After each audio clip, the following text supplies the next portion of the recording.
So morning guys, just out for a nice walk this morning. I'm on a big trek on Thursday. I'm going up to Manchester to Prestwich to visit where my grandma lived. My grandma and grandpa, Nana and Papa Nana. Because we played in, I think I've told you, played in the back alleys then. And it was a house that had an outside toilet, and played in the alley with whoever else was playing out there. So that was, that was life in the 60s. So I just wanted to go back there and have a look around and see if I could see the alleyway and, just see if I could associate with it at all. It's a little bit of a memory thing. And it's a night away because I'm going to go to Bury and Bolton as well, have a walk around there and then head home the next day. So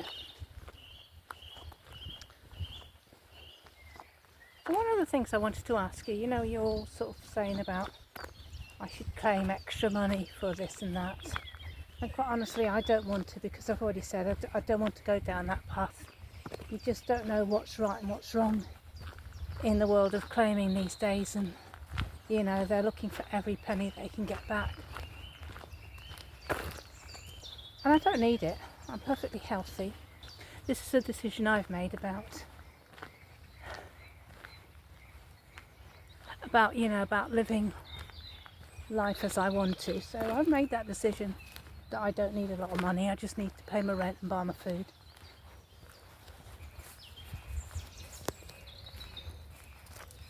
It's a funny place around here. It's got sort of little walks. Goes round trees, but then there's like houses and things. So it's quite a funny little walk. It's right by the railway line as well. Can you see that? So yeah, my question is for those of you who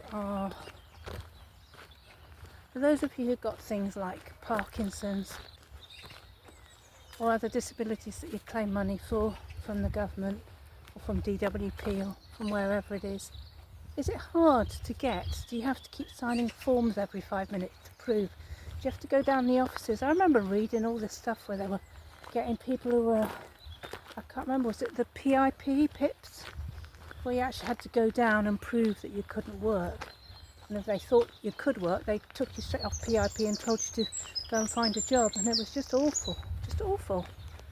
I remember reading about that. I think that's one of the main things that really put me off that. I thought, no, there's no way I'm going to try and claim, because here goes a train.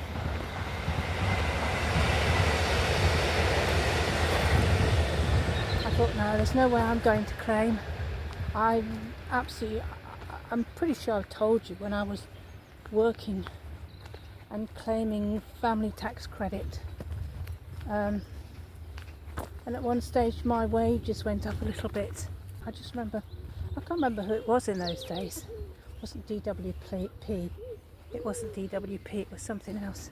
But I just remember the next thing I knew, I had people knocking on my door. I had an invitation down to the council. I was put into a room with a recorder, and I was told that that wording, everything I say can be used in evidence. And basically they told me that I was trying to cheat the government because I hadn't told them about my pay rise. And I wasn't under arrest or anything, but it was a warning, and it was just so scary, and I was so scared, and I had 2 young children. I thought, never ever again. So I just wondered how it was for you guys these days, how it was, whether it was difficult making claims, whether they were giving you your money, because there are a load of us out there, not me included, but there are a load of people out there who do need that money, who do need to be supported, and any way the government can get out of it they will. So I just wondered how easy it was to make these claims. So let me know what it's like these days, whether you feel threatened, whether it's easy to get, whether it's just money straight in the bank and nobody's approached you or keep writing letters to you or keep asking you to come down for interviews or anything like that. Just wondered how it was going these days. Some of you told me what you like to watch on YouTube, and I wondered what you watched. that wasn't on YouTube. So I have just my tablet that I watch TV from. I don't have a TV.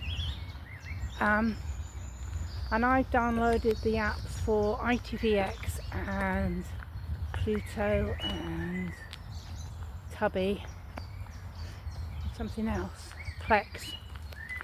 Hey pigeons. And my favourite channels, these are the channels that I shut down to at the end of the night to watch stuff that makes me laugh.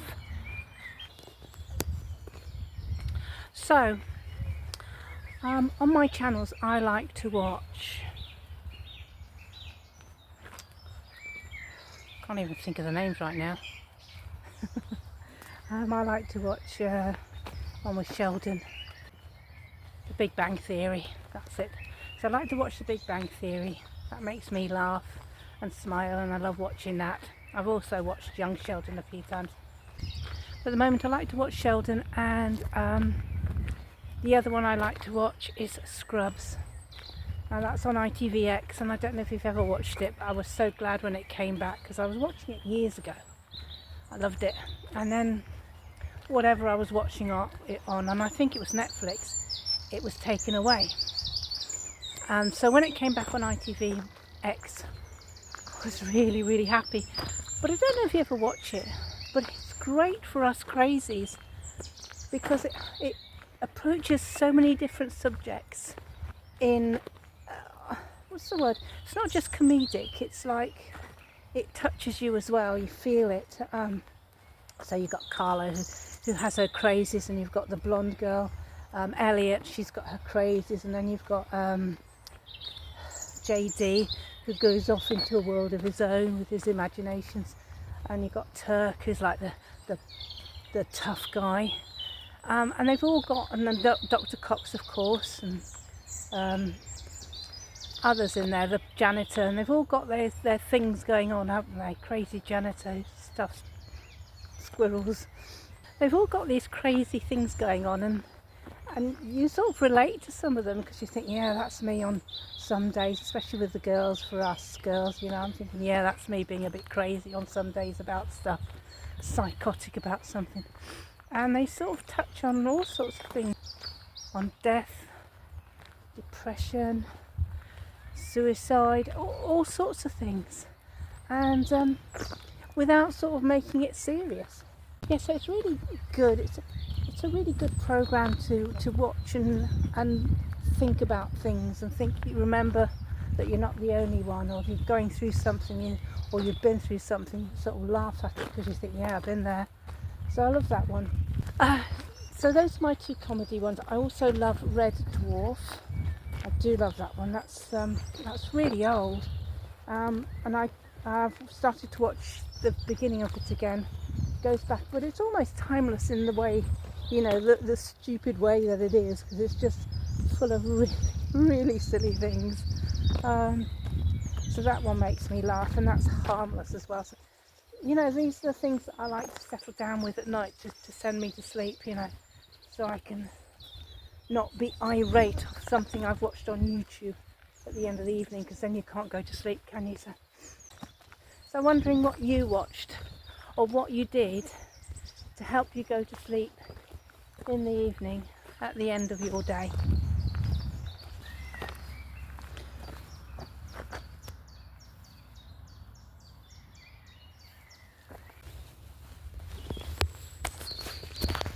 So another question I wanted to ask is, do you still give to charities? I have to watch where the sound's coming from, don't I? Do you still give to any charities, or give to anybody who's homeless on the streets? It's changed a lot these days, hasn't it? Because a lot of homeless on the streets are all, you know, they're not homeless, are they? They're making monies for people, big gangs and everything. You can't work out. In Liverpool it's better, it's easier, because, you know, when you walk around town you sort of know who the people are in Liverpool. They've been there forever. There's the guy in the wheelchair with no legs, there's a couple of other guys who are on the streets, and you know them. And in fact, where I live, I walk past them and chat to them because, you know, you sort of know them, and they're truly homeless, young people and old people, very old people as well. But you know them. Hey squirrel, you see him now. Hey, how are you doing?